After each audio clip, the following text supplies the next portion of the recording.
আচ্ছা রূপা, তুই কি কাইফ নামের কোনো ছেলেকে চিনিস? কাইফ? এটা আবার কে? আরে কবরস্থানের পাশে যে একটা বট গাছ আছে না, সেখানকারই কোনো এক বাড়িতে থাকে। কি বলিস? সেখানে তো আমার খালামণিদের বাড়ি। আমি তো খালামণির বাড়িতে প্রায় যাওয়া আসা করি, কখনো তো এই নামের কাউকে দেখলাম না। তাহলে যে সে বলল সে ওখানে থাকে। ইনায়া, তোর সাথে কেউ মজা করেছে।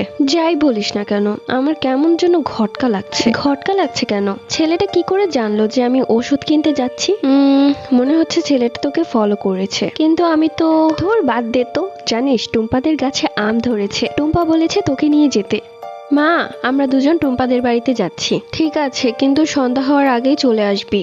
টুম্পাদের বাড়িতে গিয়ে আম খেতে খেতে আড্ডা দিয়ে প্রায় সন্ধ্যা হয়ে গেল। আরে, মা তো আমাকে বলেছিল সন্ধ্যার আগে বাড়িতে আসতে। মা আমাকে নির্ঘাত মেরেই ফেলবে। তোরা থাক, আমি গেলাম। ইনায়া, তুই কি যেতে পারবি নাকি আমি তোকে এগিয়ে দিয়ে আসবো? আরে চিন্তা নেই, আমি যেতে পারবো। টুম্পাদের বাড়ি থেকে বের হওয়ার পর বারবার ইচ্ছে করছে সেই বটগাছের সামনে যেতে। ছেলেটাকে দেখতে পেলে জিজ্ঞেস করবো সে কি করে জানলো যে আমি ওষুধ কিনতে যাচ্ছি। ছোট থেকে আমি এরকমই, কোনো কিছু শুনলে গবেষণা করে সেই অবধি না পৌঁছানো পর্যন্ত আমার শান্তি হয় না। হাঁটতে হাঁটতে পৌঁছে গেলাম সেই বটগাছের সামনে। বটগাছের সামনের ওর বাড়িতে উকি দিতে লাগলাম, কিন্তু ছেলেটাকে আর দেখতে পেলাম না। অনেকক্ষণ খোঁজাখুঁজির পর যখন ছেলেটাকে পেলাম না, তখন ভাবলাম যে ধুর, বাড়িতে চলে যাই। সেখান থেকে চলে যাব, ঠিক অমনি পেছন থেকে কেউ বলে উঠলো, ইনায়া, তুমি কি আমাকে খুঁজছিলে?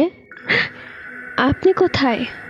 ওপরে তাকিয়ে দেখো, আমি ওপরে আছি। আমি তখন বটগাছের নিচে দাঁড়ানো। ওপরে তাকিয়ে দেখি ছেলেটি বটগাছে বসে আছে। এমনিতে সাদা পাঞ্জাবি পরা, তার উপর তার গা থেকে আলো বের হচ্ছে। আমি তার দিকে তাকিয়ে চোখের পলক ফেলতে পারছিলাম না। তখনই সে এক বিদঘুটে হাসি দিয়ে নিচে নেমে এলো। ভয়ে আমার বুকটা থরথর করে কাঁপছে। আমি কার সাথে কথা বলতে এসেছি? সে তো মানুষ না। কি হয়েছে ইনায়া? চোখ বন্ধ করে রেখেছো কেন? তুমি তো আমার সাথে কথা বলতে এসেছিলে। তাকিয়ে দেখলাম সে একদম আমার সামনে দাঁড়িয়ে আছে। চোখটা বন্ধও করতে পারলাম না, সেখানে জ্ঞান হারিয়ে মাটিতে পড়ে গেলাম। আমার জীবনে আমি এত ভয় কখনোই পাইনি। তোমরা কমেন্ট করে জানাবে, ইনায়ের জায়গায় যদি তোমরা থাকতে তাহলে তোমরা কি করতে এইরকম একটা সিচুয়েশনে। গল্পে ফিরে যাচ্ছি। চোখ খুলে তাকিয়ে দেখলাম আমি আমার ঘরে। আমার পাশে মা বসে আছে, মাথায় পানি পট্টি দিচ্ছে। চোখ খুলে তাকানোর সাথে সাথে মা আমাকে বলল, ইনায়ের বাবা, ইনায়ের জ্ঞান ফিরেছে। আমি উঠে বসলাম, মাকে বললাম, কি হয়েছে আমার? আর আমি এখানে কি করছি? তুই বটগাছের নিচে অজ্ঞান হয়ে পড়েছিলি, তোর বাবা আসার পথে তোকে পেয়েছে। আর এইদিকে সন্ধ্যা পার হয়ে রাত হয়ে গেছে, তোকে খুঁজতে না পেয়ে আমি তোর বান্ধবীর বাসাও গিয়েছিলাম। তারা বলল তুই অনেক আগেই চলে গিয়েছিলি। তাহলে তুই বটগাছে কি করতে গিয়েছিলি? কি জানি কি করতে গিয়েছিলাম, কিছুই তো মনে পড়ছে না। ইনার মা, ওকে এত চাপ দিও না,